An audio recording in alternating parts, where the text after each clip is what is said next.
कृष्णाय गोविन्दाय गोपीजनवल्लभाय पराय परमपुरुषाय परमात्मने परकर्म मंत्र यंत्र तंत्रौषधास्त्र शस्त्राणि संहर संहर मृत्योर्मोचय मोचय आयुर्वर्धय वर्धय क्षिप्रारोग्यं च कुरु कुरु सर्वकार्यसिद्धिं कुरु कुरु।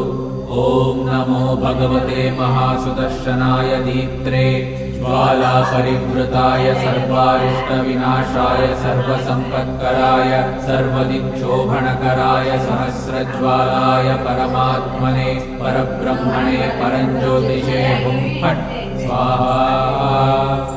ॐ श्रीं ह्रीं ऐं क्लीं कृष्णाय गोविन्दाय गोपीजनवल्लभाय पराय परमपुरुषाय परमा